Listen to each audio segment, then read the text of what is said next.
record, and then we'll share the recording with everyone else. And after the webinar, we will also share the link where you can access the content afterwards. All right, very delighted. What we will do is when we do introductions, we will ask you just to switch on your camera to see you, and then after that, switch it off. This will assist people that might be challenged with a bandwidth or with connectivity. All right. Ladies and gentlemen, a very good afternoon to you all. My name is Victor Sibeko. I am the convener of the Africa Brand Summit, an outfit or an organization that was started about 4 years ago, but we are now in our 5 years because when we initially started, we couldn't host the summit. But what we did is we started hosting the monthly webinars.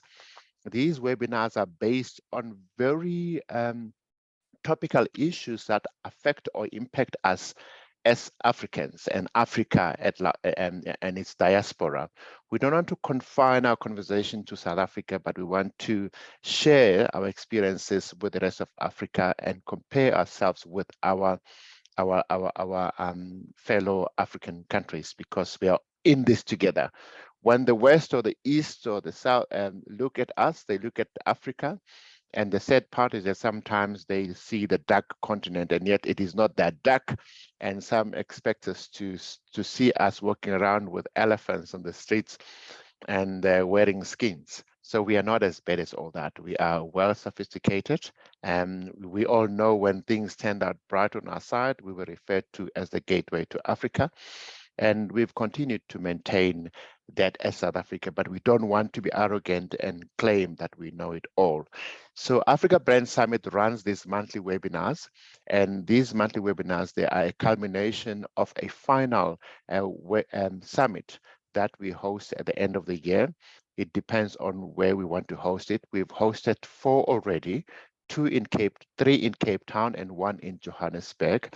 We're looking forward to host the next one in Zambia, in Lusaka. So we're busy with the discussions, but if that does not happen, we will look at another possible host, because we don't want to confine it to South Africa only. We want to spread the word and also get participation from other fellow African countries.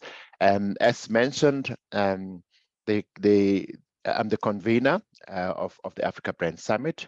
It was founded by Soli Muweng, after which I became the Chief Operations Officer until such time where he had to take up other responsibilities as a lecturer overseas. He will be joining us later. I had to take over and run these sessions. So for the month of June, because it is a youth month in South Africa and a month that marks that iconic event and the June 16 uprising, which was caused by revolution or revolt against Afrikaans as used as a medium of instruction, which encompassed education in its entirety.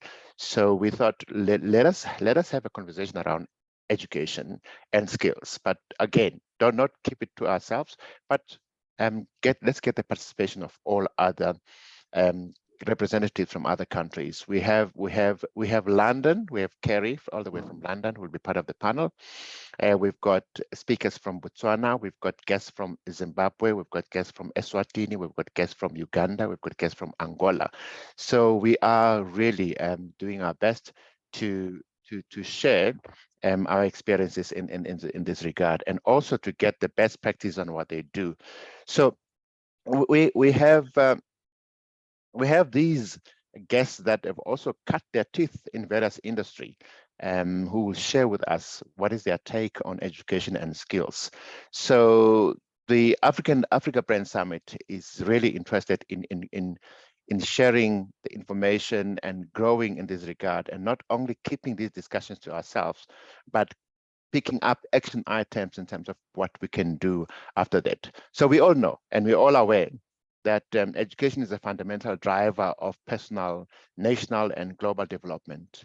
And through education, that's where we find the process of receiving and giving systematic instruction, especially at a school or university. And most preferably, I would look at education as more enlightening, because when something is enlightening, it gives experience and it allows people to have greater knowledge and understanding about the subject matter or whatever they are studying or pursuing. So investing in education, ladies and gentlemen, is extremely important, as it makes it possible for learners, students, graduates, not forgetting the unemployed individuals, to find better paying jobs and better opportunities for promotion and for growth in their lives. So as mentioned, that we've got a number of speakers that are going to share with us their experiences. And I would like to take this opportunity to go through our guests and introduce them. Then from there, I'll just pick them up randomly. From there, we will then get into discussions.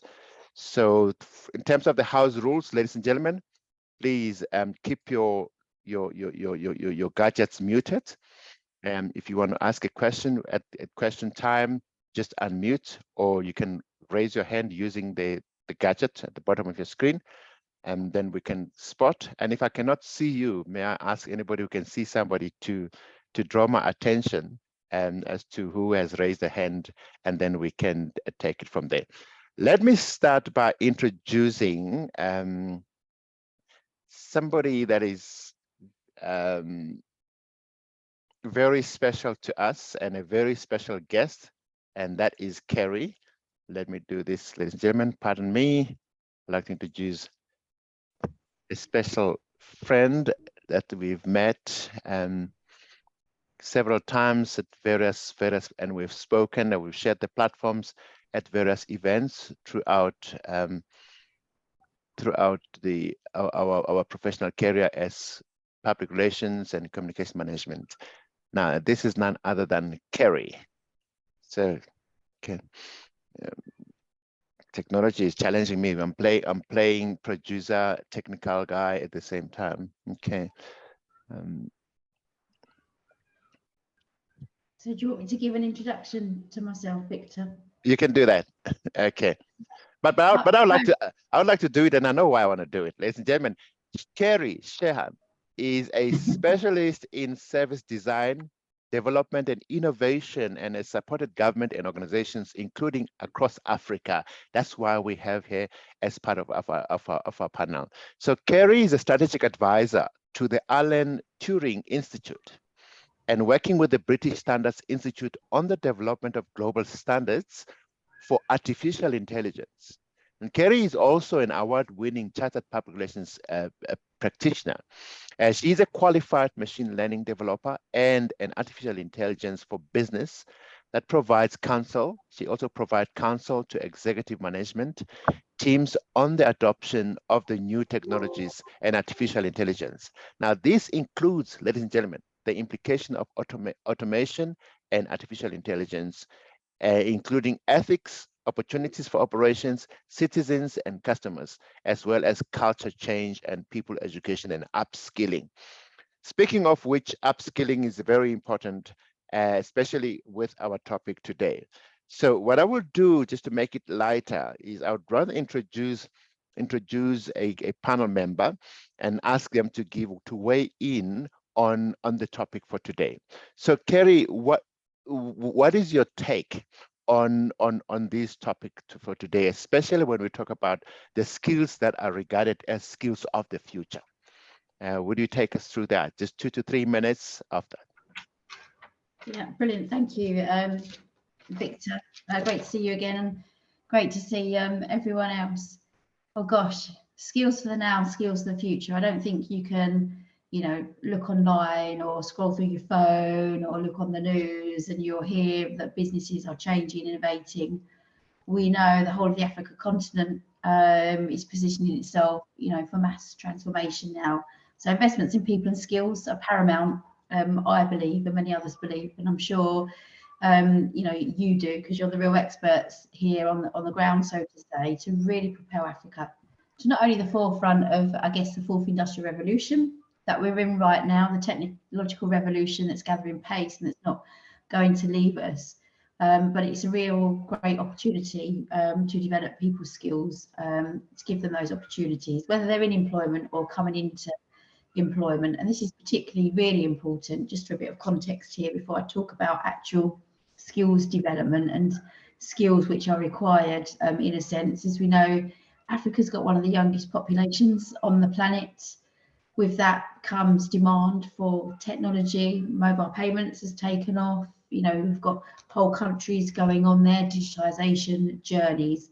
So that kind of sets the scene in a sense. And just a couple of weeks ago, I was in Morocco at the GITEX Technology Conference, and it had representation from almost every African nation there, all telling their transformation, change, innovation journeys, which was absolutely incredible to see. And lots to learn as well. Lots to learn for us in, you know, Europe and the West as well. So investment in people skills are paramount. Digital skills will only increase, so we need education, training, and I really do think, and I know colleagues here will pick up on this later in this discussion, development initiatives to enable that. You know, because we know upskilling will empower Africans with the knowledge, the skills to participate not only in your in-country economies, but really importantly to participate in the global economy, because we are in that global economy now, and Africa really does want to, you know, more than play its part on the world stage, which is already doing, but it wants to increase that, because that in turn inbound investment creates more jobs, raises standards of living and services. So we're looking at skills in artificial intelligence, as Victor's mentioned, robotic, machine learning, cognitive computing, nanotechnology. We can't forget some of the soft skills, I don't think. So communication, leadership, problem solving, critical thinking are going to be absolutely key as we move forward. But we must move people to develop, you know, software development, for example, data security, data engineering, data analysis. And that's before we even get to things like data science. So for those of us particularly that come from a communication background, myself included, it could be quite difficult and tricky to move from being more on the creative side to the, I guess, the numbers side, the maths side. It's not our traditional skill set, but that is the skills that are required, not only in Africa, but across the world now.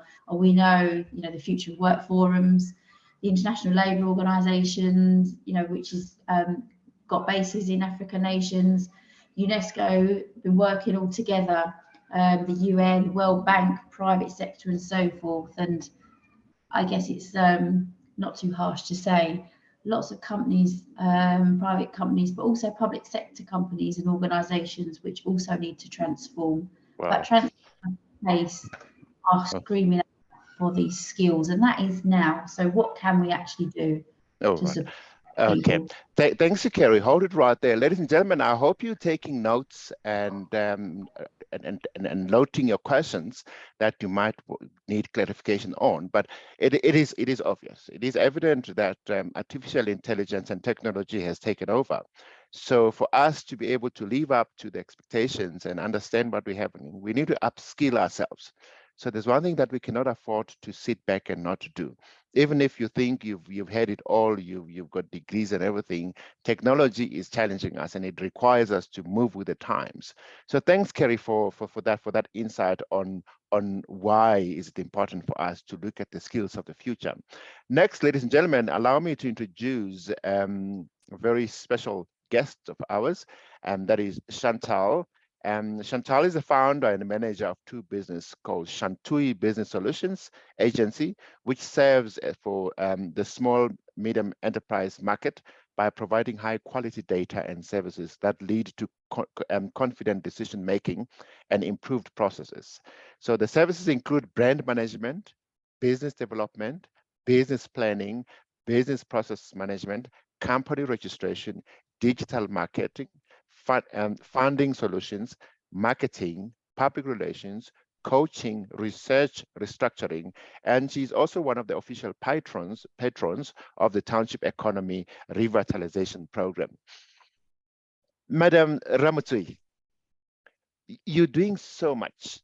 And I got to know you through Jumbo Africa Group, which is a massive group that discuss things that we do in the continent. What is your take on the topic for today in terms of what skills that are required to shape the future of Africa? Good afternoon, everyone, and thank you for having me here.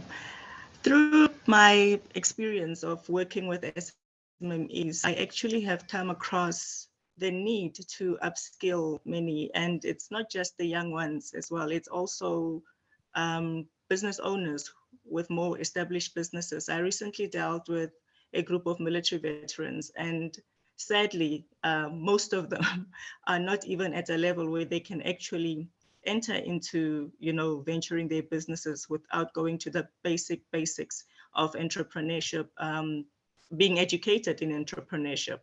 And I guess there are myriads of reasons for that. So the services that we provide are actually sold to the SMMEs, but what we also ensure is that we provide them with the educational tools that they need. And we have partners that we work with to provide these through organizations like the NEF that has got an entrepreneurship training program that they offer for free. Also the small enterprises development agencies and many other corporates as well. And it's basic things like financial management, even just writing skills as well, because most of them would need to do proposals and things like that. And so we need to help them with that. And the skills, and I heard Kerry speak about, the more technical and advanced skills. And she also mentioned that soft skills, those are very important. In fact, the World Economic Forum has mentioned quite a number of skills that we refer to as soft skills, but I would like to call them critical skills now. And Kerry mentioned analytical thinking, creative thinking, there's things like, quality control that they regard as quite important. And I'm going to use our South African government as an example. I do believe that we lack critical thinking in those environments. And that just shows how important these are. And we need to actually elevate these, because I find them also to be confidence boosting skills, that will enable small businesses or the owners of the small businesses to run their businesses more effectively. But there are also other skills that a business would need. And just writing a business plan. Most of there are templates all over, but they still struggle with that. Management of your staff, HR skills, financial control skills, and many more. So we do need programs that can be provided to anyone who wants to start a business. In fact, that should be actually starting at a very younger age, even at primary levels. So it's really important that we get the skill sets that we need to empower to empower those who are going to carry the dreams that we have for the continent. Wow, thank you so much, ma'am. So basically, it is evident that all of us do need skills, and unfortunately, we cannot just sit and think and say that we know it all. So we need to continuously upskill ourselves in knowing what is good for us. So how much more work is required to assist our young ones that are coming from school and varsities. Okay, now let me bring in another panel member that I need to introduce to you, who is also going to share a wealth of experience in the airline or tourism industry. And this is Julian Sibeko. She has worked for major travel and tourism organizations and Airline, and well-traveled both in personal capacity as well as business assignments. And she has a wealth of experience in domestic and international travel, and in several occasions she has led various familiarization trips or educational tours all over the holiday top destinations. And their professional goals include, among others, continuing growth in leadership, strategic management, knowledge and administration, and she excelled in management with a passion, especially for startup businesses and setting up new departments, systems, processes, training, more turnaround, strategic management. Sibeko aspired to make a meaningful contribution in developing and implementing the real world class solutions for real world class challenges. During her 25 years of employment, Sibeko has worked for various organizations in the ad management level as a reservation manager, as an assistant key account manager, the Blue Train, the 5-star luxury train in South Africa, the ticketing and reservation officer, the Qatar Airways, and recently joined TAG Angola Airline as a reservation manager. But she now heads customer relations and customer service based in Luanda, Angola. Madame Sibeko, what is your take on our topic for today? I know I've put you on the spot, but we really need your expertise in order for us to inspire other people who are looking forward to upskill themselves. Thank you, Mr. Sibeko, for inviting me, and good afternoon to my panel and colleagues there. I'm sorry if I sound like I've just woke up. I've got flu, so I will switch off the camera. I just wanted to greet everyone, and I'm very happy to be here. Within the airline industry, the typical skills required includes directing administrative and managerial functions, from budgeting and cost control to hiring and training. Most importantly, ensuring the airport personnel move passengers, luggage, and freight through the airport efficiently, overseeing compliance with International Air Transport Association, IATA, and the airport companies' regulations, as well as the airline procedures and processes, because we know that all the airlines, even though they are airlines, but they have different policies and processes. So the personnel will ensure that we are compliant with individual airlines, and you would know that we have, within the airline industry, we would have the code share partnerships. So we have to make sure that our personnel, they adhere and comply with the other airlines that we are in partnership with. So the extraordinary and more technical skills is to oversee aircraft planning and scheduling. And these are very critical, Mr. Sibeko, because you don't just take anyone from the street, because they would need to understand what it means to operate the aircraft planning and scheduling, or even the flight dispatching. There is a lot that is required to do that job. The aircraft maintenance, as well as the flight crew management. This is just to mention the few within the airline industry. From the stakeholder relations or customer service perspective, as handling passengers' communication protocols about the flight schedule change, which includes the flight delays and cancellations. So it is important that the personnel understand what are required in terms of communication when we have those flight disruption. So the skills are very, very critical within the airline industry. Thank you. Okay, thank you, Madam Sibeko. Ladies and gentlemen, it looks like it's getting more serious and more serious in terms of the things that we need to know. And there's no way we can sit back and think and take things for granted. Coming up next, ladies and gentlemen, is a very special guest of ours from the Sector Education and Training Authority. And this is Mamabele Motla. She is a qualified chartered accountant of South Africa, a CA with a BCom honors and a BTech internal auditing. She has over 16 years of professional experience, with more than 5 years experience within the Sector Education and Training Authority space. She is now the executive leading the strategy planning portfolio from 2021 to date.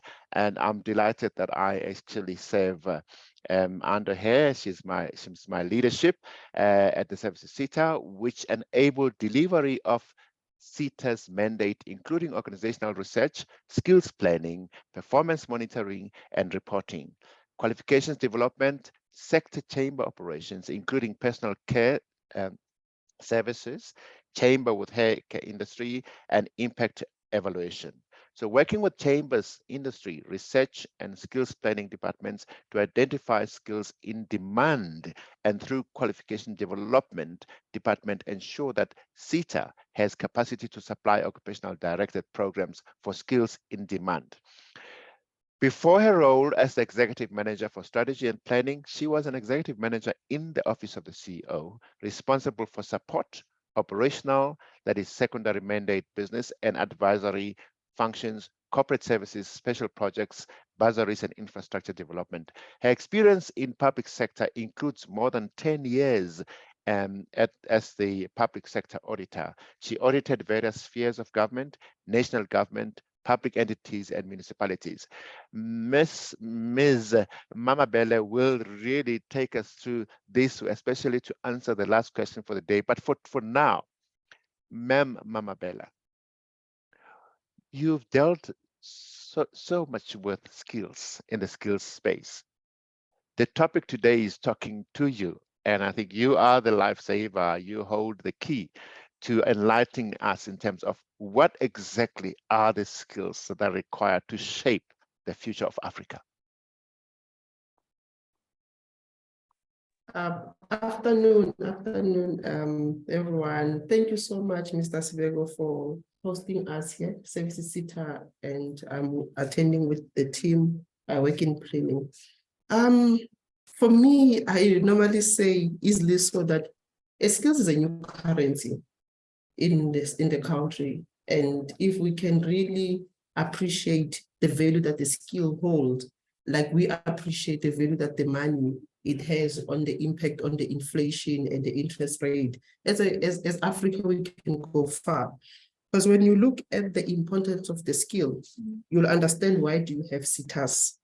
And when you normally we engage about skills in the basic discussion level to say a skilled person support the productivity and the efficiency and the turnaround.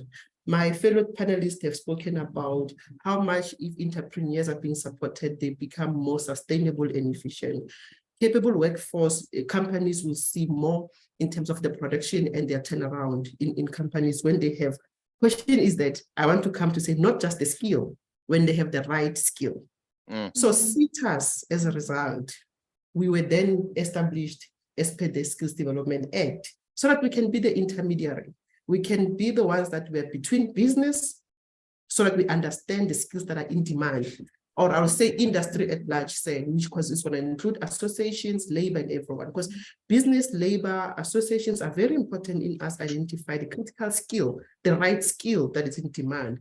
Earlier on, the other panelists talked about the skills, the 4IR, artificial intelligence. So we are all talking about what is that right skill? What is that right skill that is in demand? And it's the role of the SETAs for us to make sure that the skills that we are saying to the country in Africa continent, this is the skills that are relevant now. I'll make an example. If you go to, it was evidence during COVID that we actually can be able to work online, we can be able to work from home. The question is that, did we have the right skills for us to be able to? That is when you are talking about future skills. Skills in the planning space, we need to know what are the skills that will be in demand in future so that we can be able to respond to that and produce those. And in doing so, we need to also make sure that SETAs will be able to supply those skills that we have developed. Because of developing them alone without making sure that we will be able to supply them, it doesn't help. But however, you will not be able to supply if you don't have partners that they will help you, which are your public providers, private providers, facilitators, all key role players, expertise that will supply those skills. So, and in that way, hence you have SETAs so that they can be the intermediary role in facilitating the skills for Africa. So for me, what is important is to say, what is that we need to make sure that we identify the right skills and we make sure that the right skills are being developed. In closing, it's actually important that we do have the right skills that is in demand so that we can be able to match skills, the skills mismatch, which contributes largely to the unemployment rate. We ask ourselves that why do we have graduates that are unemployed? The question is that are they sitting with the right skill that is in demand? So for me, it's the skill that is important, but the right skill. Thank you, Ms. Mamabele. It's not just the skill, it's the right skill. You need the right skill to do the job and to do it right. This is what we're talking about. And so far, from the intros, we have insights as to exactly what is it that we need to look at and how much work we need to do in order to upskill ourselves. The last person that I'm going to call in and introduce and ask him to give us an overview. His intro is going to be very simple because this is the person who comes in when all the skills that we have failed us, and we now need to go back to the drawing board. Ladies and gentlemen, allow me to introduce Zitha Dube. He's a finance and a business turnaround management strategist. And when we talk about finance, when a business fails, that means the business is not making money anymore. There is no profit. And then how do you regain that finance to get your business back on track? When the business fails, you need to go back to the drawing board and look at your strategy. That's what Mr. Dube does, a turnaround strategy, how he can turn the business around and bring it back to its previous glory and make sure that it also makes money. Bab Dube, as a consultant and a businessman, what exactly do we need to really see not only South African businesses prospering, but the African business prospering? Your take. Thanks, Mr. Sibeko. I think broadly, it should start with what we call an independent business review. And we then pin it along the 4 business scenarios that each and every business at any given point in time finds itself. It will be a business that is doing well, and the next category will be a business that's underperforming, and the third category would be a business that is experiencing a financial distress, and lastly, a business that is in a crisis. So we have ways and means through unique financial modeling techniques to move around such businesses to profitability, and or put them in a space where both lenders and borrowers would benefit to a certain degree. I'm also involved with the mining sector. As you would know, that the mining sector is heavily involved with what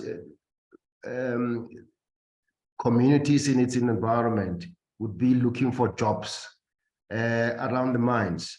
So the mines have come up with a strategy to sort of teach people that jobs are not the only things that the mine could be able to provide for them.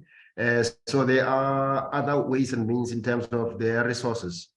I'll just cite up one, which is called enterprise supply development. I get involved with such projects wherein I would then teach people to rather be bankable as opposed to having, I know where the role of the SETAs come through, because there would be things such as ETDP and things like moderators and facilitators, who we would expect at the end of a session to bring to provide a sort of a paper that says Mr. So-and-so or Ms. So-and-so attended this and that and that and that and that. But that doesn't make you qualify for that type of job. It's just an acknowledgement that you attended that type of session. My take here is I teach people how to become bankable, because of what I said earlier. The minds would have some kitties that say, look, I would like to set you up to do whatever you want to do in terms of business. You need to identify a business opportunity for yourselves, and we will see if we can back you up. So I've tried in my life to cover all aspects of business, from startup to liquidation, and along the way you find ways and means of helping these entities with getting capital to start their businesses, or rather after restructuring, and then you come up with a whole lot of ways and means of keeping the type of the company afloat, so as to avoid the very position where it found itself when you came in to rescue it or to restructure that type of company. So I am in the panel of a number of DFIs, development financial institutions, who would lend money to such business people, and we need to put in place a mechanism which ensures that the borrower and the lender, at the end of the day, keep that type of relationship with them. So we have ways and means of helping the borrowers to ensure that they do not offend from their business plans, and we have that type of arrangement with the DFIs. One serves in a number of boards, and also as a trustee on a number of mines to help them with their social development plans, social labor plans, sorry. And that's more or less what life is all about, involving myself. And what I would like to say is, with today's topic, I think it should be all-inclusive. By that I mean that maybe we should start with the lawmakers themselves, people that are sitting in government, that are doing all legislation. I think earlier on, one of the panelists mentioned the upskilling and the reskilling of people. I think you should start there, because these are the same people that appoint individuals on boards of, say, the SOEs to run our affairs. So I think it's very important for us to start there, and then it should cascade to all three levels of government. That will be the local government, the provincial government, and the national government. I think that's more or less the snippet that I can give you for the afternoon. Thanks, Amelia. Okay, thank you, Mr. Dube. Ladies and gentlemen, so what I'm picking up is that based on what Mr. Dube is doing, some of the skills that are required to shape and position the future of Africa and us as individuals and as employees or businessmen, is that we need to understand the implications of finance and taking care of finances. We need to understand management. We need to understand strategy. We need to understand what are the critical areas that we need to focus on to ensure that our businesses run at the way or in the manner in which they're supposed to. Now, before we now get to the real crux of the matter, I would have loved to introduce this gentleman later, but now that we're doing introductions, let's just do these introductions now. Then when we get to the second hour, we're now really hammering and breaking down this topic for today. The next guest that the panelist that I'm going to introduce to you, ladies and gentlemen, is Mr. Vhangani Sefoloko Mabada. He is a lecturer at the University of Johannesburg in the Department of Strategic Communication, lecturing undergraduate and postgraduate modules, communication leadership and change, public relations and communication management. Mr. Mabada is currently working on his PhD dissertation on the role of African indigenous communication system in transforming public relations education in South Africa's highest education. His research interests include decolonizing public relations education, African indigenous communication, and multilingualism in education. He's also interested in the challenges and opportunities posed by the new media in the African context.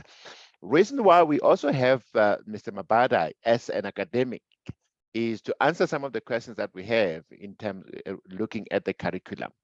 Now, ladies and gentlemen, let's shift gear now. Let's move over. But before I do that, Mr. Mabada, as an academic, what is your take on the importance of skills, education and skills that are required to shape the future of Africa. Thank you, Mr. Sibeko, and good day to the colleagues and all the panelists and all our guests. It's an honor to discuss this important topic, in terms of our African continent, and especially during the Youth Month. When it comes to skills development, this is a very important topic. When you look at the pace that the globe is changing in terms of landscapes, in terms of politics, in terms of life as we know it, obviously they need to be different sets of skills that need to take place. But when you look at it, I mean, all of us will agree that there are certain operational skills, digital skills, and human skills that are imperative and that are essential. But when you look at those skills, some of those skills are traditional skills that have been there forever, for in terms of your human skills, operational skills, these are essential. But you'll agree that at the present moment, and in terms of the future economic skills that are essential, we'll all agree about digital literacy, coding and programming, data analysis, entrepreneurship and innovation. These are some of the skills that, in terms of for Africa to move forward, are essential. But given that we cannot underestimate or relegate, skills that have been there and been sustaining us for, for centuries, in terms of your cultural competence. Cultural competence, especially given the African continent, it's an important skills. We need to understand, the culture of all these countries that we have in Africa. Africa is a diverse continent with numerous cultures, languages, and tradition. And we need to develop those cultural competency skills in terms of intercultural communication, respect for diversity, and also global awareness, because because all these skills can enhance business opportunities and also international cooperation, and which, if we don't have that, whether you have your digital skills, it's going to be rendered null and void. So again, communication and collaboration skills are very important. Effective communication and collaboration skills are fundamental, for any economy to thrive. So we need to develop, those written, verbal learning, or other different communication languages. If you look at the Eastern Africa, there are certain languages which are, you can say that, which are dominant, and which one needs to know at least one of those languages, and other fundamental skills, if you think of critical thinking and problem solving, because sometimes we tend to overlook these skills, but they are also critical in terms of going forward. And emotional intelligence, it's also critical, because sometimes we overlook these skills, especially given in terms of the digital economy, whereby you don't interact much, you don't have to see face to face, and then you can't, assess, the feelings of other people that you're communicating with, but it's very critical. And then sustainable practices. I mean, the environment is important. We can't much emphasize that we're living in an era whereby issues around skills related to renewable energy, waste management, conservation are critical, as much as sustainable agriculture, this can, give African economics, some imperative if we also focus on those. Okay, Mr. Mabada, we're moving over to the next question now. That is, what should inform curriculum decision?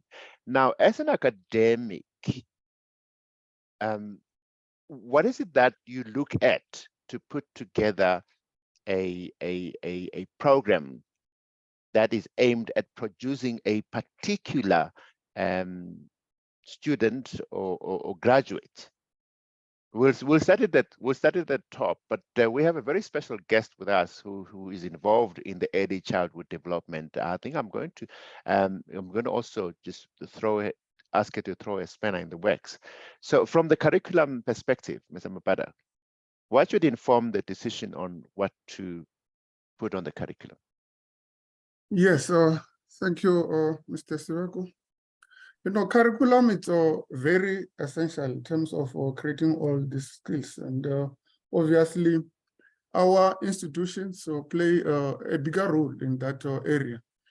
But curriculum choices in terms of in the African continent should be informed by a blend of considerations, to ensure that the education meets the needs of learners and aligns with broader societal goals.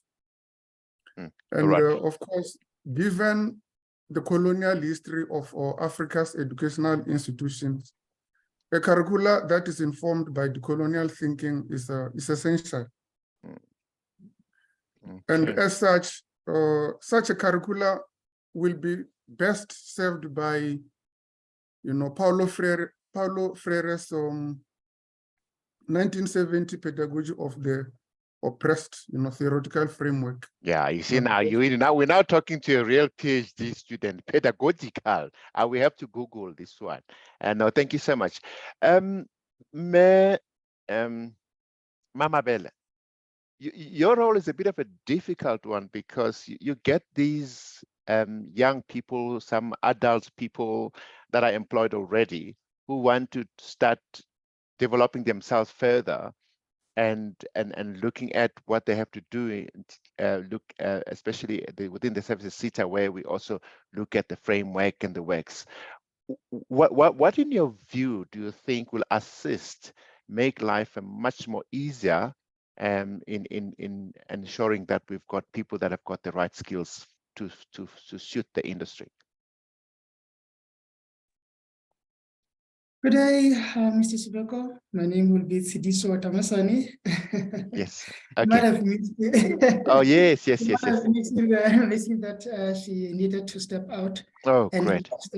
That myself and Toinette hold the fort in the meantime. Great.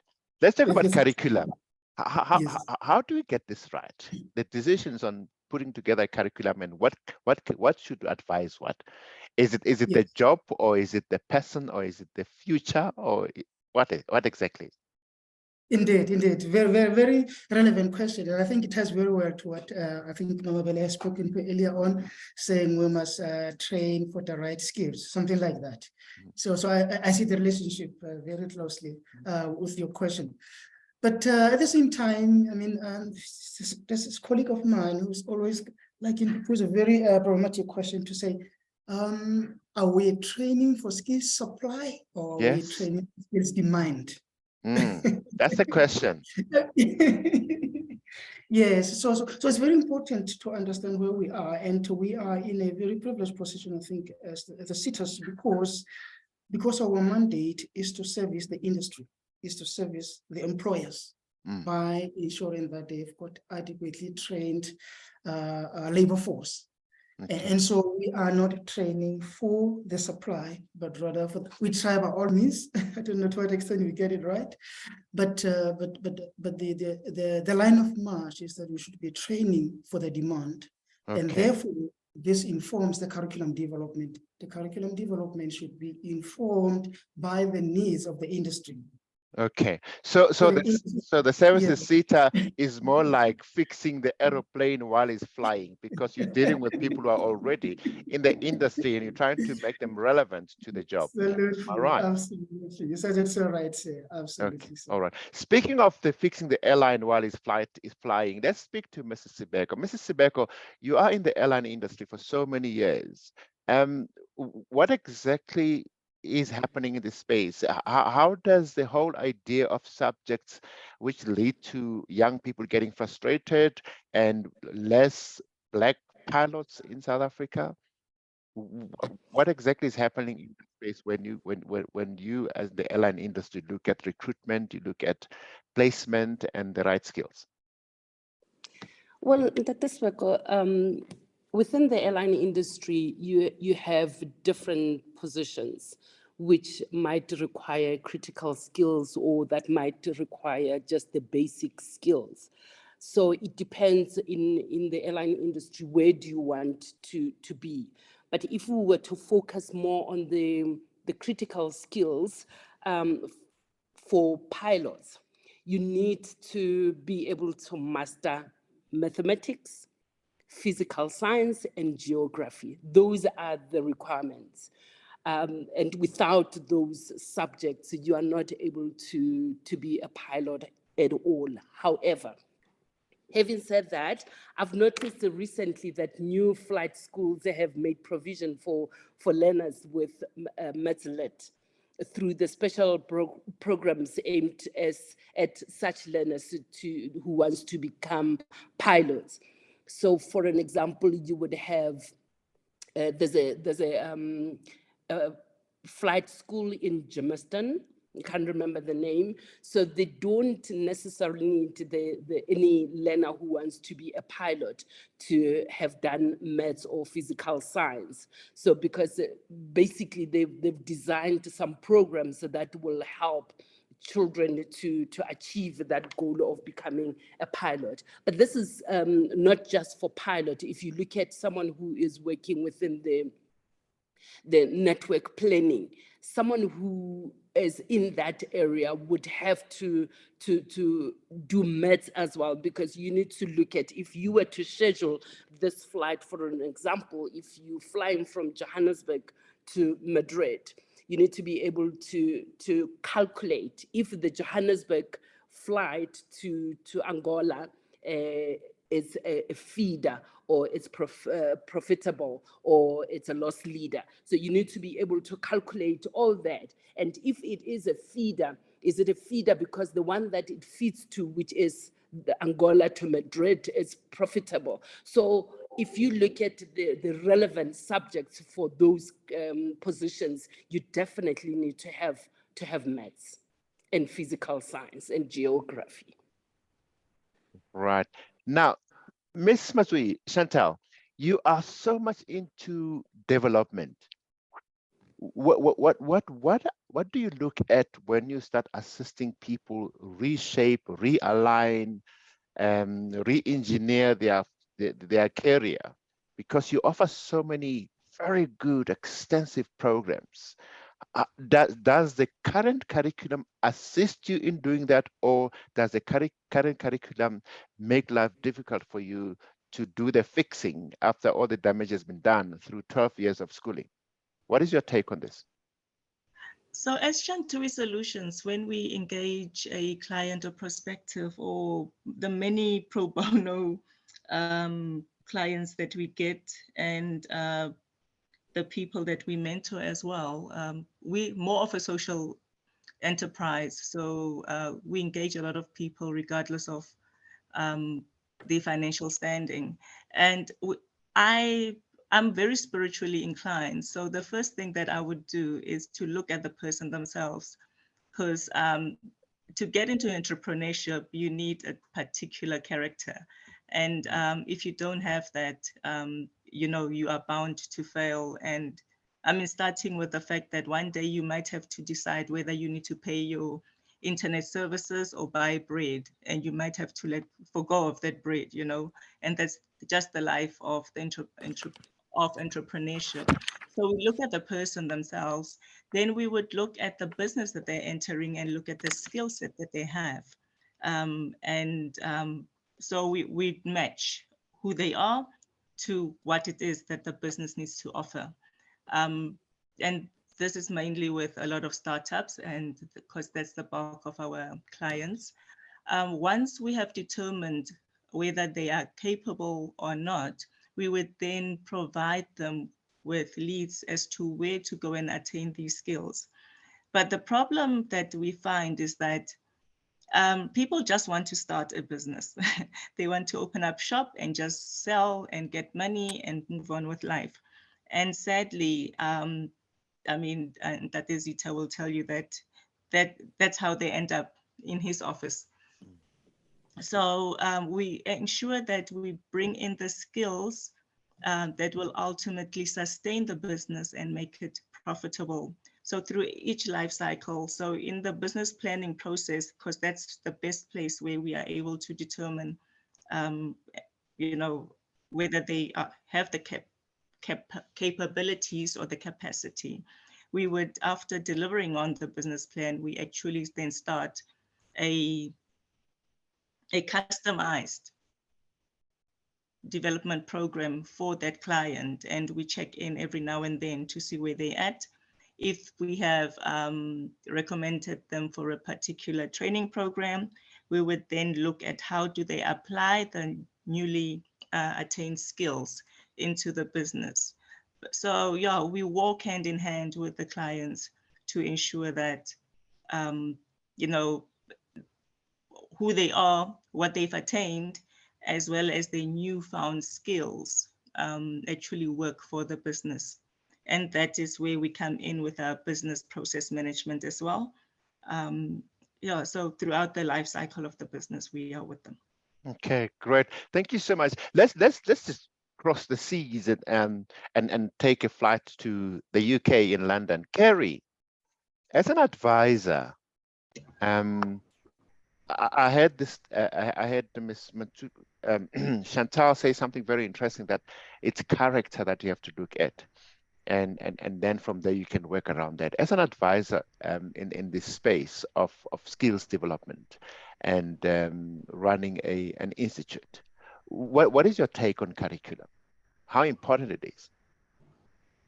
So curriculum is important, but I think the times we're in is fast paced, so the demand is right here, right now. I think we've heard another colleague say you've got a bit of a balancing act. Do you build the skills that are urgently in demand now, or are we also building for the talent pipeline to come? And I would say it's both in that sense.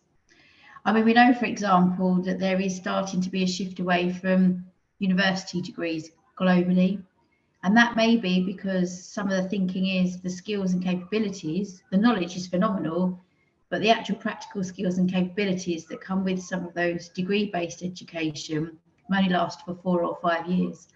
Whereas what we're finding is there seems to be a shift towards, you know, sort of more short, snappy, skills-based training. And that may be a reflection of we're trying to cope with the demand from business, countries, societies for the right here, right now. So how do we get on the front foot to actually plan today for tomorrow, whilst we're still trying to plan for what we should have planned for yesterday?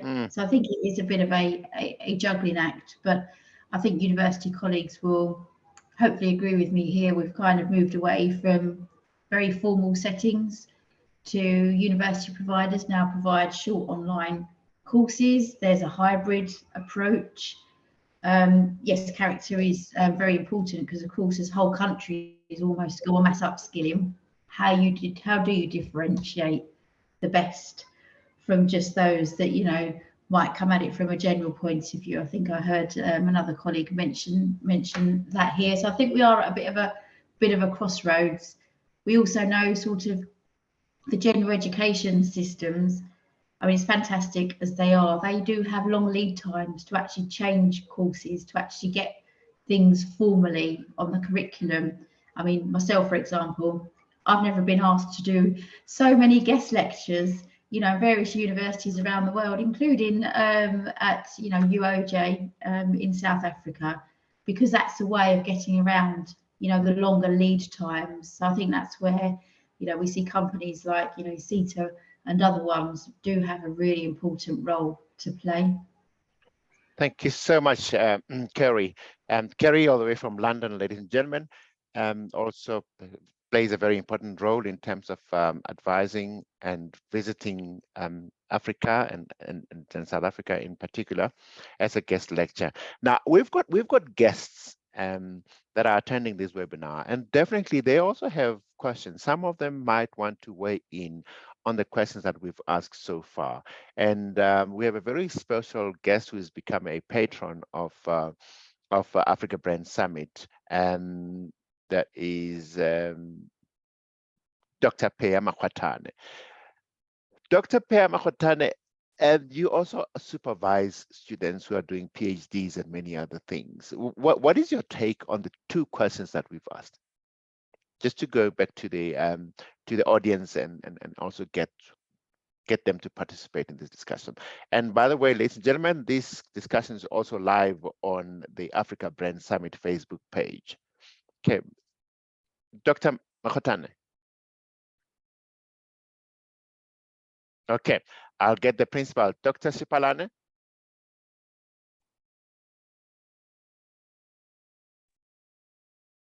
Yes, Victor, I'm here. Yes, sir. What is your take on the two questions that we've asked so far? What are the right skills required for Africa, and what should advise the curriculum? As a scholar. Basically, thank you so much, Victor. Basically, from my from the point of view, I'm looking at the production center from where the skill is produced.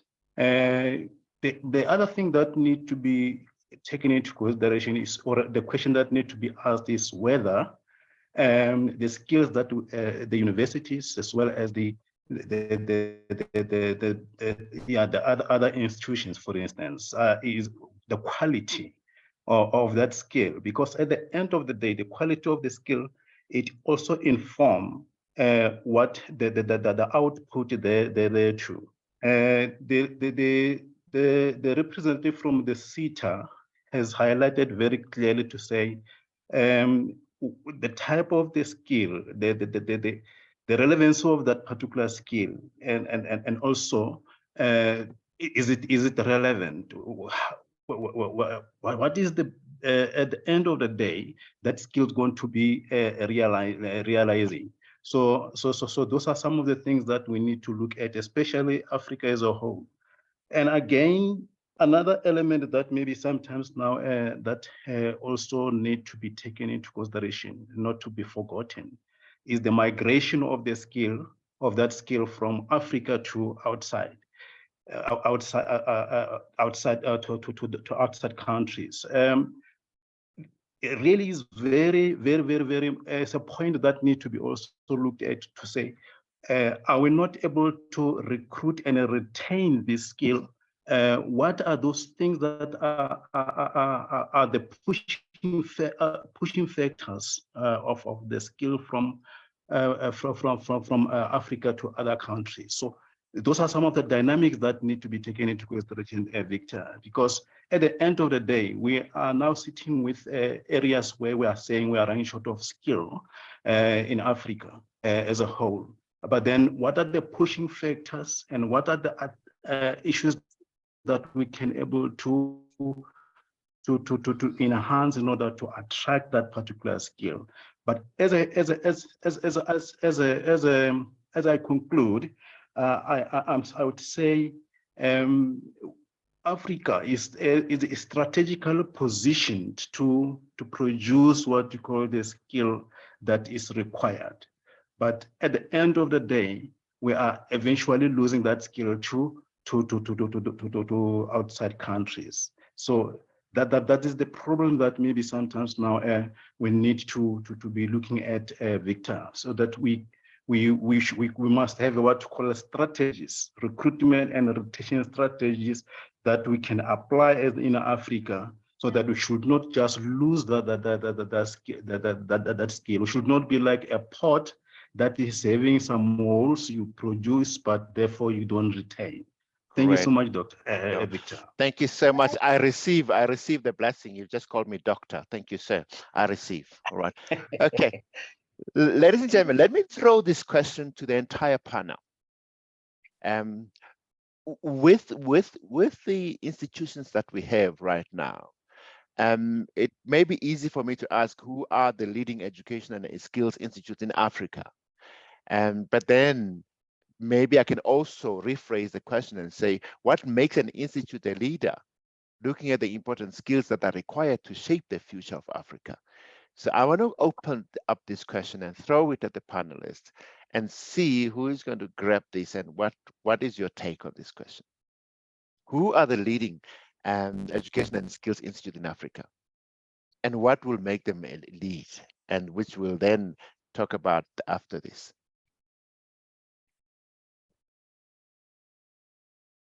Look, Mr. Sibeko, Yes. a lame search on the best well-ranked universities in Africa came with a number of South African universities, UCT, Wits, and the third was the American University in Cairo, University of Johannesburg, Stellenbosch, University of Pretoria, and there's one Ains Shems, also in Egypt. There's also Alexander University in Egypt, Rhodes University, and University of KwaZulu-Natal.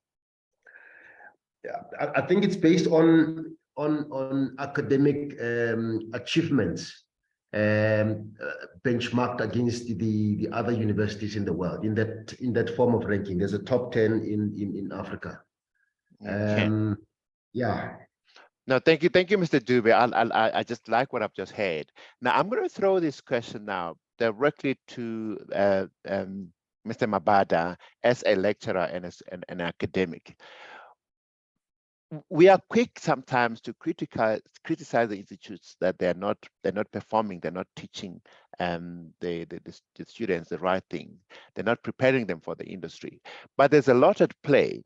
One of the panelists spoke of character, attitude, and the business acumen. UJ is counted among the best in Africa. In your understanding, what would make UJ the best in Africa, Mr. Mabada?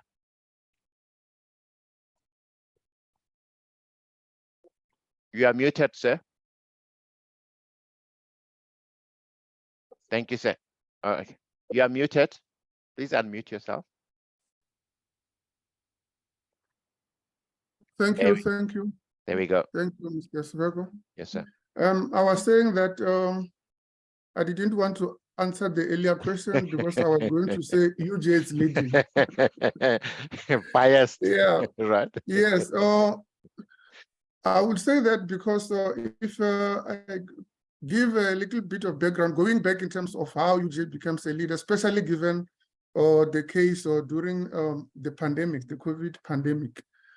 Already during that time when everything took place, we were already experimenting in terms of when it comes to online teaching and issues around hybrid, we were already on that level. So when COVID hit, and then it was easier for us to, to transit, and that's why during that time we never had any glitches or any problems because already we were at that level. So universities that are quick to move with time, move with trends in terms of trying to, to acclimatize and try to adjust to whatever situation is it's happening, always find themselves leading the pack, Obviously, also on the other of trying to, when we talk about decolonization, trying to address issues of the past and trying to focus or to put the focus back on Africa, to try to be inclusive and not just only, focus on Eurocentric, theories and models. We're trying to go back and try to focus on the continent, do more research on the continent, and of course, trying to balance that with the global requirements and needs. So universities must always try, to be the first one to adjust and move with times, and that makes them to be the leader in whatever they're doing. Thank you so much, Ms. Mabada. Let me throw this question at the Service of SETA. I know the Service of SETA does not only work with companies that pay a levy, but it also looks at special programs and assists students with learnerships, internships, and many other programs. The Service of SETA so far, what is your experience? Is it easier to work with students on internship that come in that are ready for internship, or is it easier to work with people that are already employed in terms of upskilling them? Can be taken by either a special colleague, Okay. or yes, yes. Let's try to see how we can answer this question. Yeah. I think it's the answer is neither yes or no. It's not a straight yes or no, because yes, I mean, we've got that usual mandate. But I think the main mandate is to supply the industry with qualified workforce. And so this workforce come in various forms. One is already in the workspace that needs to be upskilled so that they are relevant and contribute to the growth and expansion of the industry. But at the same time, to address issues of attrition, but also shortages, we also supplying by also giving opportunities to the unemployed youth. And so there are quite various pathways through which these individuals can follow. The most common one for the employed would be your learnership. But what we also drive very strongly is the RPL, because you'll find that majority of the employed labor force have worked in the industry for a very long time. They know the ins and outs, but they don't have the paper. And so we try to address that through RPL program. But of course, then when it comes to short skills program, they work very well for the employed labor force because they are in employment, they can't afford to take a lot of time away from work. And so short skills program that lasts for a week, a couple of days, they seem to be very attractive to them. Because kind of sometimes that is a specific issue, there's a specific area topic that they need to upskill on in order to perform optimally in the organization. But then when it comes to the unemployed one, we really tend to take the longer term route and encourage learners to really take the longer term route in terms of really studying towards a diploma or a degree, so long term, 2-3 years. And so yes, that's how we supply the market with a force. Okay. While I have you on the platform, Dr. Tsidiso, also looking at the needs of the various constituents in terms of the learners that we are servicing.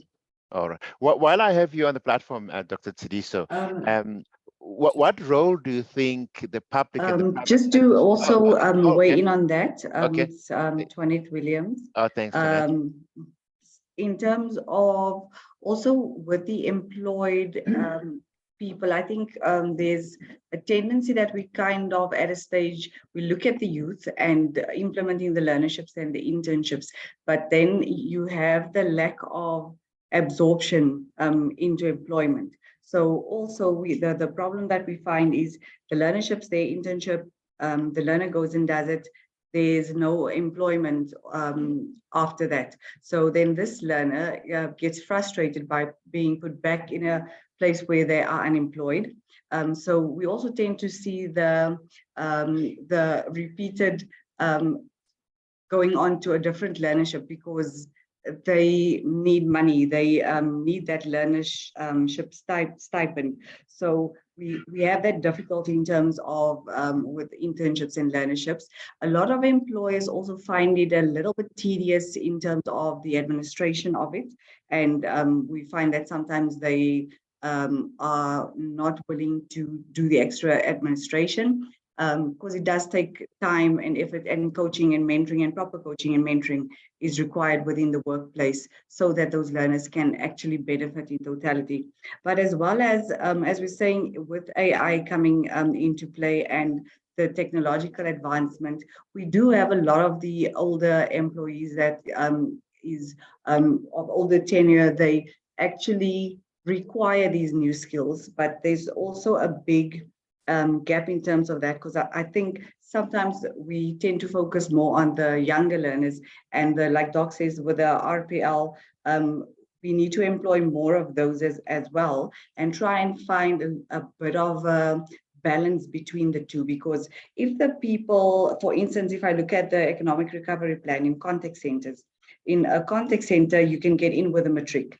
So then you get in with the matric, but then you get stuck there as an agent because there's no continued professional development, or there's no upskilling that happens within the workplace, or you're sitting there for 10 years.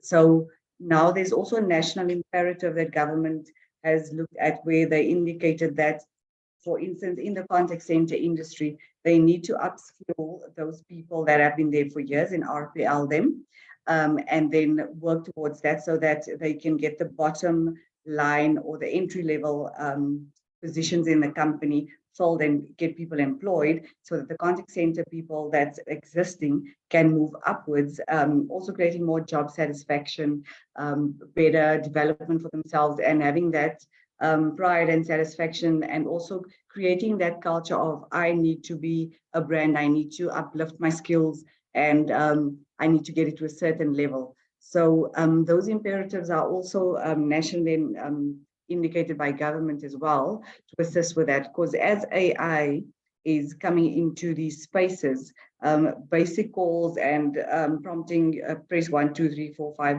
it also takes, brings the job scarcity or retrenchment comes in terms of that, or you losing your job, because people are also very scared that robotics are going to take over their jobs.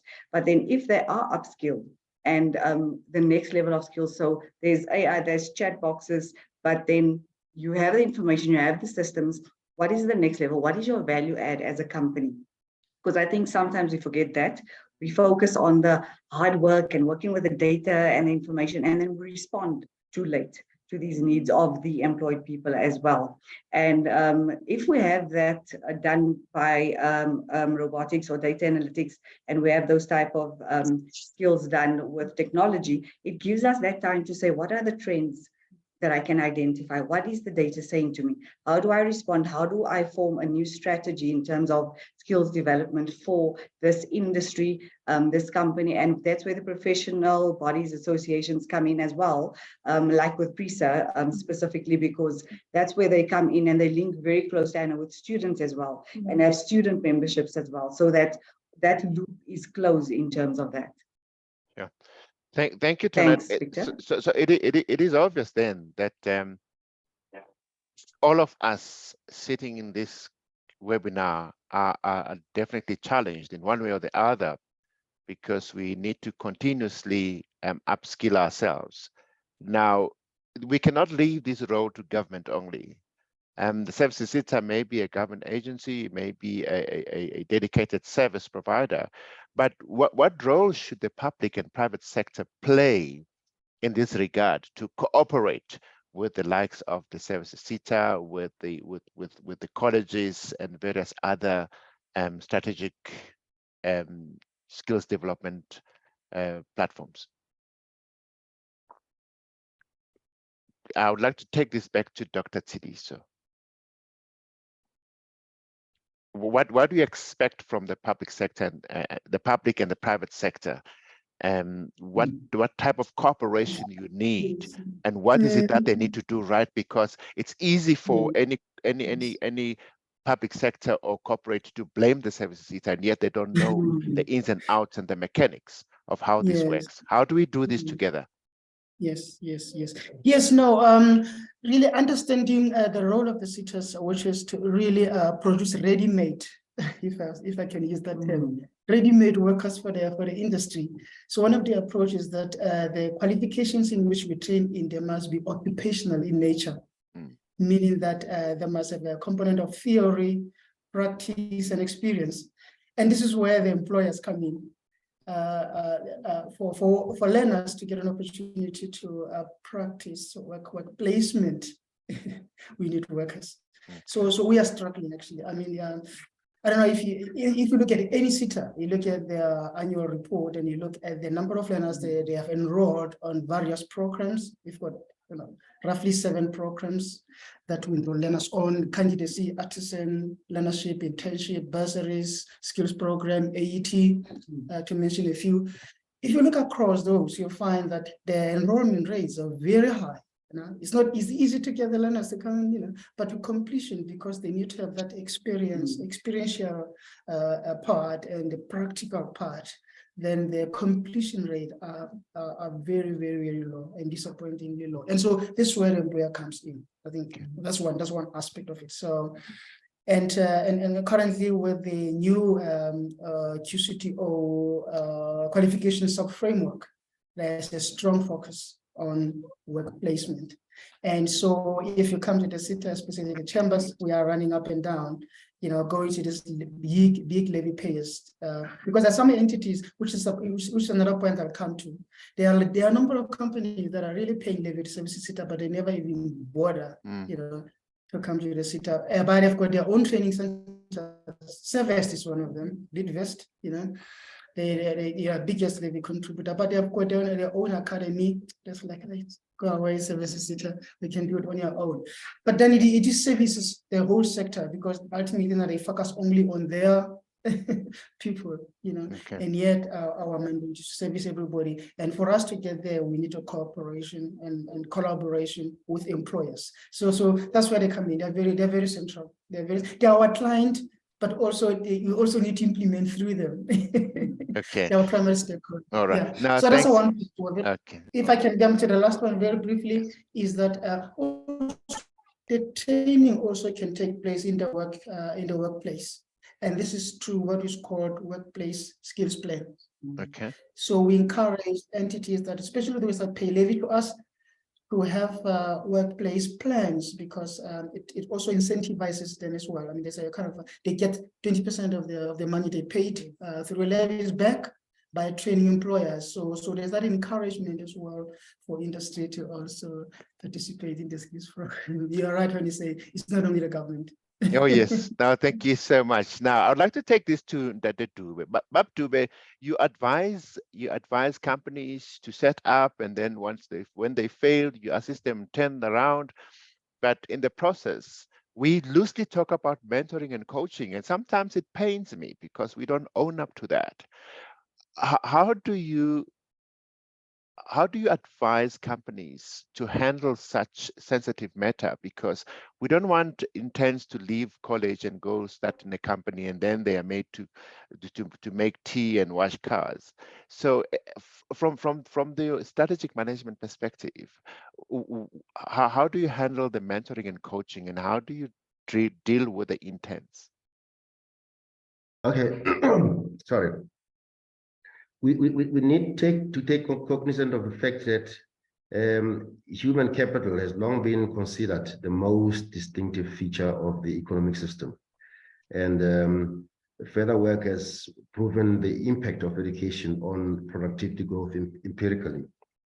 So we need to look at 3 channels through which education affects a country's productivity. Number 1, it increases the collective ability of the workforce to carry out existing tasks more quickly, right? That's called efficiencies in some other ways. Second, secondary and tertiary education, especially facilitate the transfer of knowledge about new information, products, and technologies. I think someone earlier on mentioned the importance of artificial intelligence and all other things, including the 4th Industrial Revolution. And finally, we do this by increasing creativity that boosts a country's own capacity to create new knowledge, products, and technologies, right? what level of education is needed for economic growth? That's the question that comes up more often.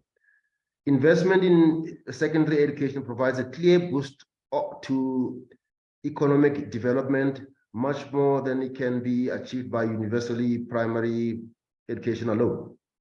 So we talk of things such as sustainable development goals, and what we need to look at as well, because companies businesses play a very important role in the economy as such.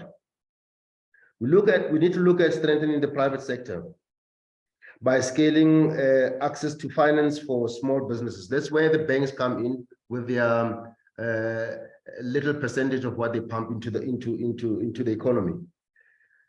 We need also to look at partnering with training and education institutions. That will be where the SETAs come through to enhance the education and skills development systems to ensure the support the development of market relevant skills, and also ensuring the labor market functions better by supporting platforms that facilitate the job search for young people. Research has also come up with this figures that about 70% of the African population is made up of the youth. So we need to look at a strategy to create at least 30 million jobs for youth over the next decade or so, if we need to be realistic about what dangers we are facing. We need to start with helping to create jobs for the skilled labor, putting young people's needs at the center, to promote female role models in the workforce to help shift gender norms. We know the role of females in our culture, and also to facilitate collaboration amongst the partners through shared data platforms and impact measurement approaches. So it's a sort of a collective effort from both the public sector and the private sector. That is where our governments need to play a better role here, because at the end of the day, they provide what we call an enablement platform for all the forces to work together in the market out there. Okay, but Dube, if I were to catch you right there, what sort of measurement, or is there a measurement tool that is used to determine which companies are honoring and doing the right thing? Because by right, there should be some way of ensuring that companies become responsible citizens and take care of the learners from Mr. Mabada varsity. Yes. Earlier on, I spoke about the involvement of mines and other big companies. There are CSR and CSI projects, and also what we call they come up in a number of forms, like bursary schemes and other forms of systems and issues such as social and labor plan. I think that's where most businesses should play a role, and government has got systems in place to check, to monitor and evaluate if companies really do their best in terms of beneficiation. That's the term I was looking for. Okay, yes. All right. Yeah, that's what we need to talk about. But while we talk about beneficiation, there's a lot of people that are in attendance. Some may have questions, some may have experienced some challenges, some may have success stories to share with us. Ladies and gentlemen, I don't want to say, I'm a township boy. Yeah? I don't want to say in Valelenga Pandle, I did not give you a chance to ask a question or to comment. And before we get to the next question, may I just see by raise of hands, or if you cannot find the reaction button tap on your laptop or on your phone, you're more than welcome just to introduce yourself and ask a question or make a comment before I carry on, because I don't want to go in Valelanga apparently. We've got 25 minutes to go, and we want to really use these 25 minutes productively. Okay. We still have a big question that we need answers to. Okay, any takers? Right. So Tsothiseng Matsuso, over to you. Good afternoon, ladies and gentlemen, and thank you very much, Dr. Sibeko, for an opportunity to join this podium. I would like to face my questions in relation with the SETA structures. I come from a background of a skills development facilitator for many years, and with a lot of experience that I have dealing with SETAs is that when it comes to implementation of learnerships programs, in many cases, it's feasible for every step of the process to take place when intakes have to happen. But now, are we going to get to a stage where we have an integrated SETA system that monitors the movement of learners after schooling years into learnerships to can be able to give us reports on how many learnerships has one learner been through because of failure of absorption with the employers? That is the first question. And secondly, in terms of skills needed, or rather the integration of the skills and in line with the education into Africa. I think we still have a lot of work to do. If at this stage we're still looking into implementing skills when people have already been through university, we're still working backwards. We should be able to identify the need of business and also align it with learning at the primary school level. We have a very big change that has taken place in the world when it comes to technology learning. A lot of our children are learning at a very high level already at the primary school level. And if we are still looking to align both in terms of learning and business, and we're still looking into after university or after high school level, I think we're still running a little bit behind. Can I maybe go back and maybe I'll come back again after I've been answered in terms of integrated SETA systems? That's a very, very interesting one. In the attempts to try and shape the future, is it possible? Is it feasible? Can it happen? Dr. Damasane?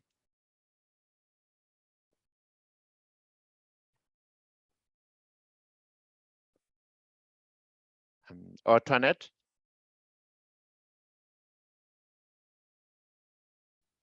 Thanks, Victor. Looking into the future, how do we move forward?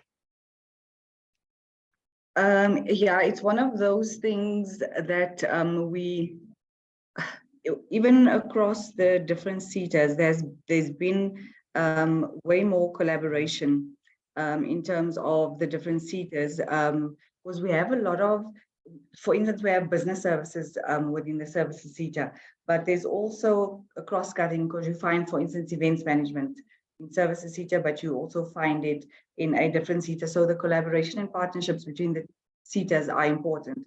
And out of that would then come that national type of database that we could have that could track the learners. But it would have to be an inter-SETA linkage and partnership, obviously through the Department of Higher Education, to make sure that we have a proper tracking. What we do also, as well as SETAs individually, we also have impact assessments, where you would be, if there's a learnership that you ran, those learners, you track them and see what happens in that learner's working life or training lives, to see that if it did make an impact, and if ultimately that learner actually did get employment as a result of the impact from the learnership or the internship.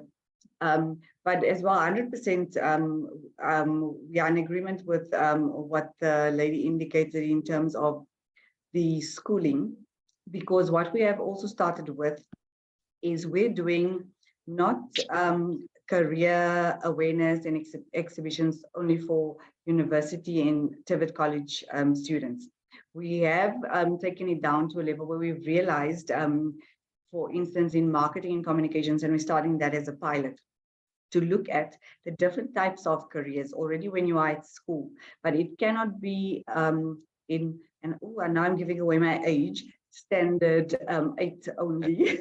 So it would have to be round about when they start high school, or before they have to choose subjects for careers. Because if we're all honest, most of us didn't have a clue at that time what you actually should choose as subjects, because you don't really have a clue of what careers there are out there. So for instance, something that we have within the services SETA is funeral services. You can basically run your own funeral parlor. So the funeral parlor would then be something that you can look into, or that could be a career for you, but it's not something that people are aware of, less so children. So we're going to that lower level to say with the kids, we want to start at high school level, and then prep them and let them understand what are the different careers that are in the different SETAs. With us, we're starting with the marketing and communications chamber. Then what we're going to do, we have 6 chambers. So then we're going to pilot it with schools, and our chamber committee members are very involved with it. They are our mobilization leg. So then we will be showing also the learners in terms of not just what is available within marketing and communications, but also, you know, as a kid, you and as a learner, you don't understand when you are that young, what are the different pathways you can follow within marketing and communications. We think I am in PR, or I am in a contact center, or I am in logistics or BPO. I can't move anywhere else. I just have a qualification for this. They don't understand what are the learning pathways and how they can actually go to that next level, or even move laterally to expand your amount of skills. So we want the learners to start understanding that. And then we're going to go and replicate it and pilot it, replicate it across our 6 chambers. If it works very successfully, and we'll tweak it, obviously, by the end, we want to share it with the other SETAs, so they as well start going to school, going children, and starting at that level as well. But before the time that they have to make decisions in terms of which career, which subjects, because otherwise they will not have that information. And 100% the high school, the quality of the projects that the high school children have to do, it's mind-boggling, the level of the knowledge. They have to do research, they have to do thesis papers. It's really intense if you think about when we were young and against what the children have to deal with now. So that is a very crucial thing, and obviously it will have to be, again, a collaboration of private sector, public sector, government, all of us looking at this and finding strategies to overcome these issues. But we have already started and said we have to start somewhere, so we will start that way with the service SETA, link obviously with the with DED, and yeah, then we can replicate it through the other SETAs as well, through partnerships and collaboration. I hope that answers the question. Thank you. Yeah, thanks, Annette. You've really gone to town and unpacked it. But one of the comments that you'd made earlier on was that the services SETA have performance indicators for rural as well as urban areas. So small enterprises and cooperative training also included in the strategy, and the partnership with SEED as well. So yes, there's a lot of work that is doing, especially with the rural programs, where you also have cross path with the agri SETA, for an example. Okay, right. Anyone else who has a question before I pose a final question to the panelists? So Jyoti, you happy with the answer? But let's see if there's anyone who's got a question before I allow you to make a follow-up question. Right, no one so far. Going once, going twice. Feel like an auctioneer now. Okay, Jyoti, you said you had a follow-up question. I hope it was answered. If not, please go ahead, ask a question. Yeah, the reason, Mr. Sibeko, I was talking in terms of all SETA's integrated system is that a lot of our youth, they're actually hopping from one learnership to another, one internship to another, without a proper employment, or rather permanent employment or placement. And when you look at the employment equity and the BEE structures, the percentages of absorption are very low when you look at our unemployment rates in South Africa, when you look at the statistics. And whilst we have learners that are hopping into different learnerships and graduate programs, it doesn't really resolve the problems when it comes to permanent employment. Yes, we have big problems in our country when it comes to employment, but lack of monitoring as well, where we can be able to ask the questions. If maybe SETAs would have a system that speaks to one another, that informs them of the changes that happens with the youth in learnerships and in graduate programs, it will be actually giving them the proper statistics on the unemployment rate, because in some organizations, a lot of our youths learnerships and graduate programs are used for cheap labor, and it really kills the motivation of our young people in this country.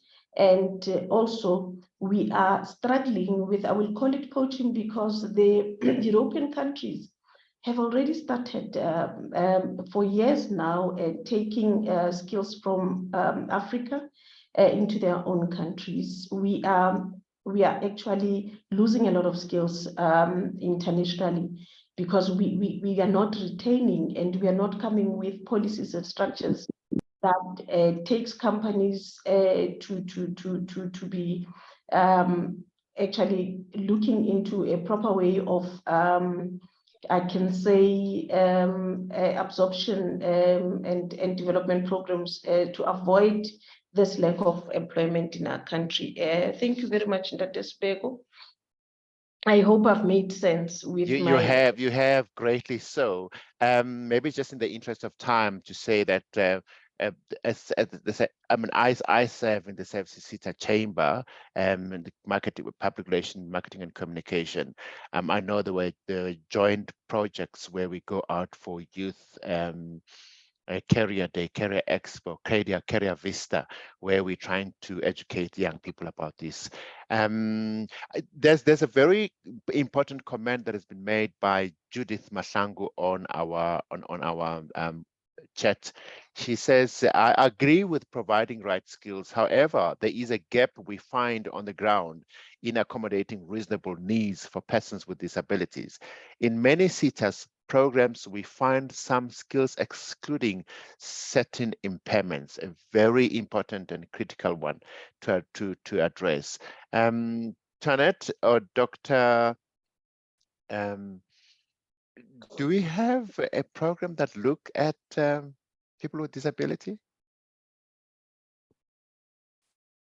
No, you are spot on, sir. I think it's one of the biggest challenges facing SETAs in terms of driving, as we had alluded to, there are those transformational imperatives that are really embedded within the National Skills Development Strategy, number 3, that speaks to Black women, youth, and people with disability as a designated group that needs special attention.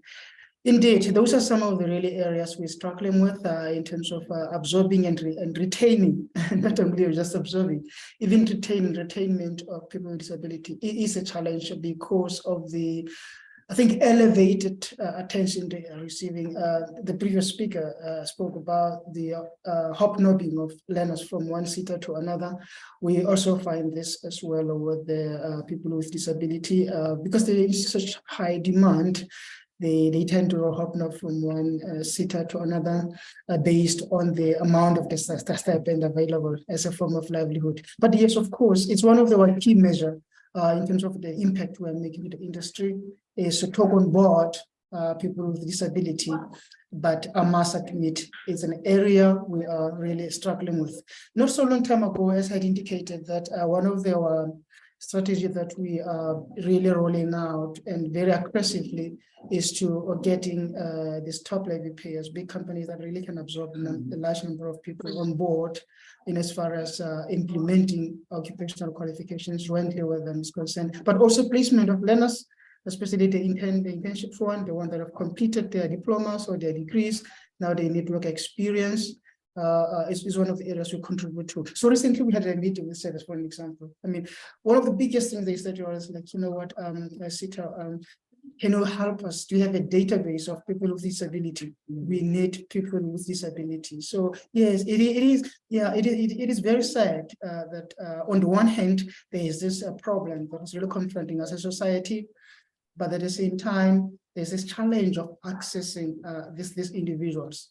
And yes, if you look at our grant regulations and our stipends conditions, is that for people with disability, there is what we call reasonable accommodation, in the sense that we go beyond providing the standard stipend to accommodate the needs of the disabled people, depending on the nature of disability. But I am sorry to say that we are not entirely winning, but we are not giving up. We understand the challenge, and we need your support. We need to work with you to ensure that. Okay, Dr. Tsidiso, I like the sound of what you're saying.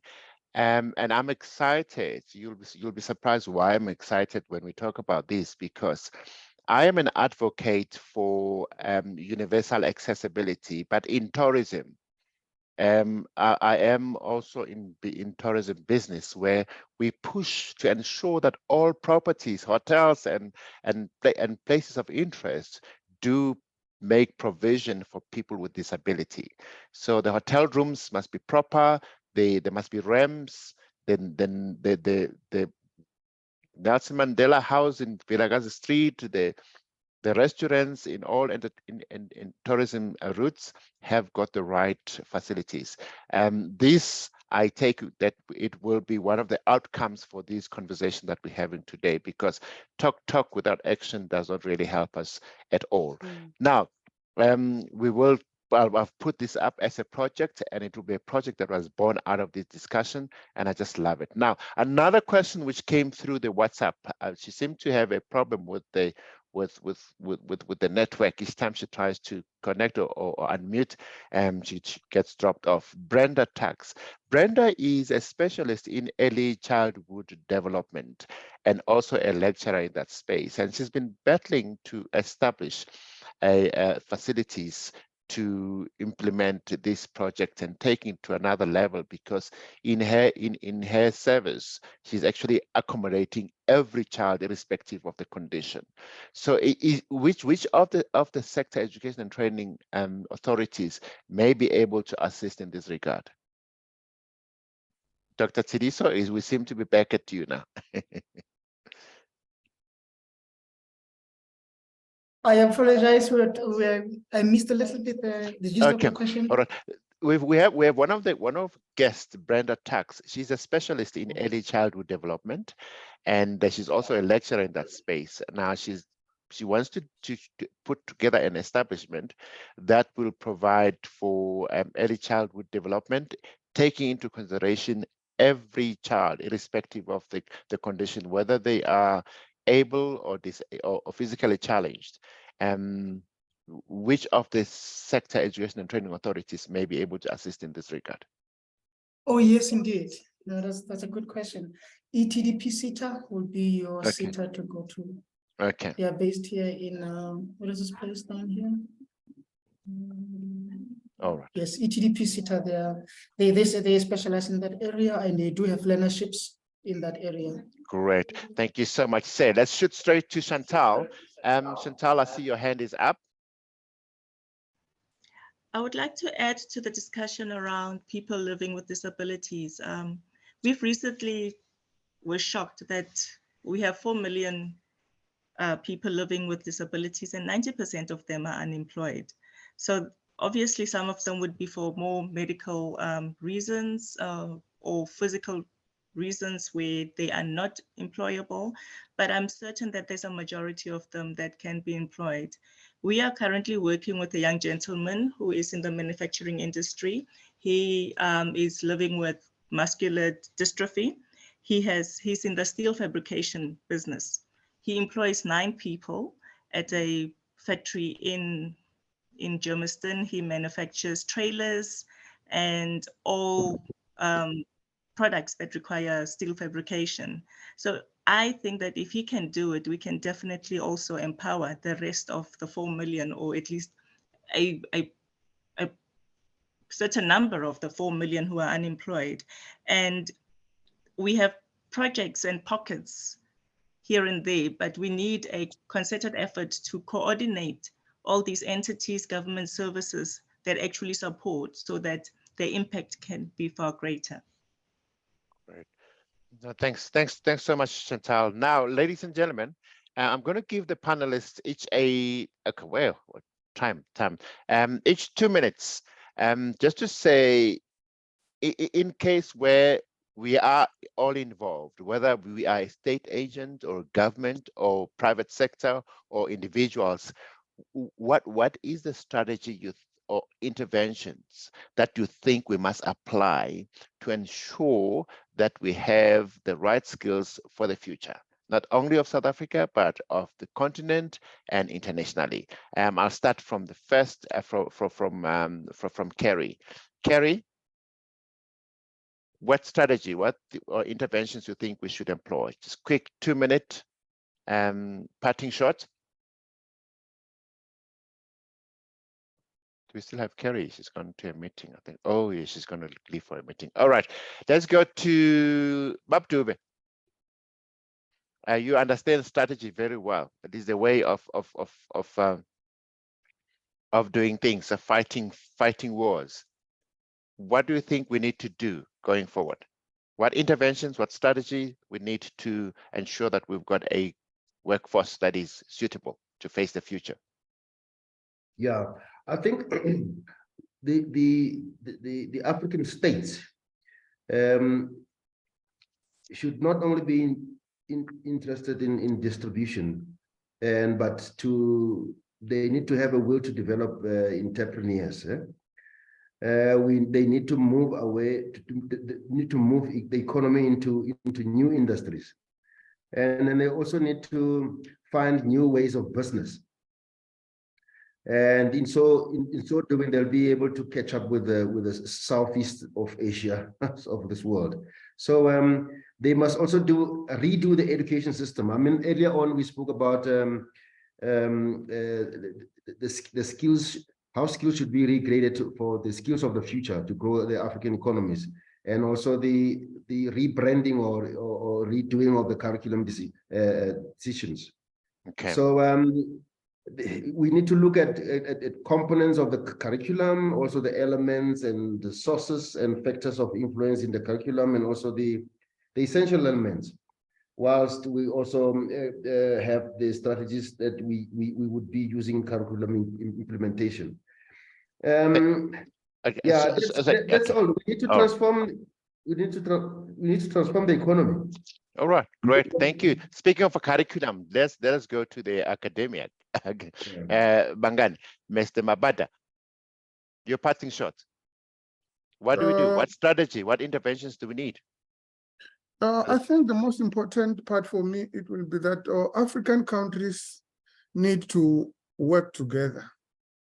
You know, we really need to come together and then work together. And most importantly, when it comes to curriculum, we need to focus on ourselves in terms of addressing the needs of our countries first and foremost. We look into the African needs, and then we address that in society before we can go out into the European countries. That's central to me. Wow, great. All right. Madame Shantal, your parting shot, what strategy, what interventions we need to face the future? We need to be creating a pool of entrepreneurs that support the ecosystems of the various industries. For example, if we are providing support to a catering company, why are we not establishing a manufacturing plant that makes pots and equipment and tools that the catering company requires? You know, things like that. A bottle making company for packaging of spices and food stuff and things like that. So that's what we should be looking at. If we have a company in the manufacturing space, we should have who is providing the tools, where are we getting the tools from that the auto mechanic requires. We should be establishing these manufacturing plants locally and get entrepreneurs to get involved in that space. Wow, sure. Yep. All right. Dr. Tsidiso. No, before Dr. Tsidiso, protocol. Let's observe protocol. Let's take Tonette. Tonette, your parting shot. Strategies. What interventions we need to shape the future? Strategies, I think, is definitely in line with what the other speakers have indicated, the collaboration and the partnering across private, public sector, government, the sector, education training authorities, and also in terms of designing of occupational qualifications, so that it is also the skills levels that are uplifted. And so that, like the previous speaker indicated, to create that bottle-making factory, because sometimes I think we also complicate things by everybody wanting to have a PhD and a doctorate. And that is not necessarily what everyone needs to do for the economy to run smoothly. So we need these entrepreneurial skills and entrepreneurs and SMMEs, as well as also the franchising, because it's quite a safe module or a model to follow. Yeah, it's just basically the information and the awareness and the tools that we have to provide through these different collaborations and working together to do that and give the information to the people, because knowledge is power ultimately. Thank you so much. Let's give the last one to Dr. Dr. Damasane. Thank you, sir. Thank you very much. Yes, indeed. I think my colleague, to a large extent, has covered me. My parting shot would be to say, we are here for you. Really, our mandate is to service the industry. The industry is our key stakeholder. And so I think what is important for us is to stay relevant. Yeah. It's relevance. And this relevance will only come if we fully understand your needs and we are guided by you. So we are saying, we are here to service you.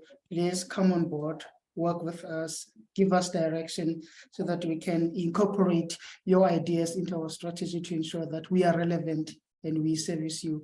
And I think the first speaker spoke about the digital skills and all of that. We are aware of the impact of this on this industry in particular, yeah, and marketing. It's profound and it moves very fast. And so if you don't get that intelligence from your side, we will not be able to service you adequately to take you to the right level. So we need you. Please come with us, come to us and work with us. Thank you, sir. Well, thank you so much, ladies and gentlemen. Thank you for your patience. Thank you for your participation. I normally mark the register, and I know when I mark the register, I do something that people don't like. I see Yvette, Peters, Chari there, Cindy, my big buddy and brother, Llewellyn, Oliver. I see Mem Noxie sitting there very quietly. Matume, I see you. Janine, yeah, you were early, the early bird. You caught the very fat worm because we had a conversation before we even started. Brenda, salute. Jyoti, it's been a pleasure having you. So what we do, we switch on the cameras and then I mark the register. Let's see. Let's see who has been hiding. May I ask you to all turn on your cameras and I mark the register? We mark the register in style. There we go. Yo, look, it feels so good. Feels like we can start again. All right. Janet, I thought Mrs. Sibeko had left. She's got a terrible flu. The Angolan, you know, is South African now. She suddenly turned an Angolan. There we go. My video is not working. My apologies. Okay, Hello, man. Let's see. Hello. Look at you. You are so beautiful. Beautiful people. Hi, Judy. Judy, please drop me your contacts. I need to engage. I need to talk to you about that universal accessibility project. All right. Are you all ready? Okay. So all smiles. There we go. I've got the register. See now, see now, see now. I've marked the register. Now, ladies and gentlemen, this webinar will be posted on Africa on YouTube. Just Google Africa Brand Summit, and you will pick up the topic that we had. So by tonight or tomorrow morning, it will be up and running. It was on Africa Brand Summit. It was on Africa Brand Summit Facebook page.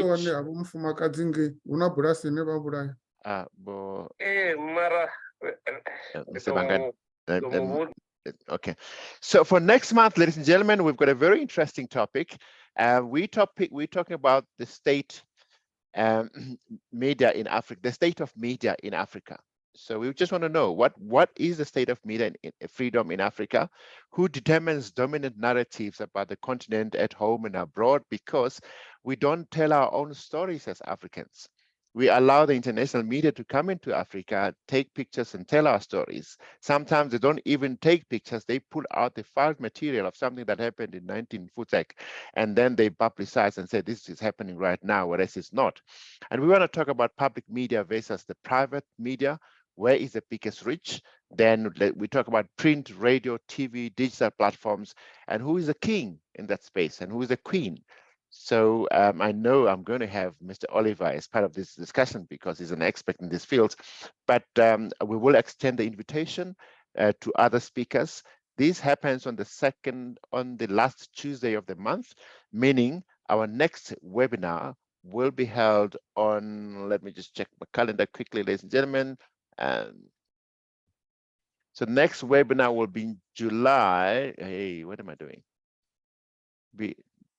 July, the last Tuesday in July will be the 25th of July. So 25th of July, 2 o'clock, we will be together. I will send the invitation once again. Please visit the Africa Brand Summit Facebook page. You'll get the post, and I'll also be posting some of your comments that you made during this webinar. I thank you so much. It's been a great afternoon. I've learned a lot, and I've been reminded that it's never too late to learn. We learn continuously, hence we speak of continuing professional development. So never underestimate, any skill is important. But what I've learned above all is that we need to have character, and character is what shapes us. Hence the wise will say, show me your friend, I'll tell you who you are. So the things you do, where you go, what you do is important because it also contributes towards your well-being and the future. Thank you so much, Tonet. I'm very grateful for being part of this conversation. Dr. Shipalane, Dr. Tsidiso, Judith, the doctor in the making, Vhangani. It's been great. Have a pleasant afternoon. See you on the 25th of July. We'll be doing this again. May God, may the Almighty bless and keep you safe. Everything Thank you. Thank you. Bye. Obrigado, obrigado, obrigado, senor. Obrigado. Oh, you say, because you're a lady, you say obrigada. Oh, obrigada. Why? Obrigada, yes. What's the I difference? say obrigado. Ladies say da. Okay. Yeah, see, Obrigada. now I'm Yes, learning got it. Portuguese. Meu fala português. Oh, okay. I'm impressed. I'm impressed. Thanks so much, Victor. Enjoy. Thank you so much. Thanks, my brr. It's been a pleasure having you. You've got the answer to your question. ETDP SETA. Bab Dube. It's been great. Okay. Shantal, we will regroup with Mr. Dube. We need to do some coffee. Yeah, okay. Anytime, boss. I'm available, boss. Yeah, we'll do that. Great. Good. Ready. Okay. Thank you all. Have a blessed day. Bye. Thank you. Bye.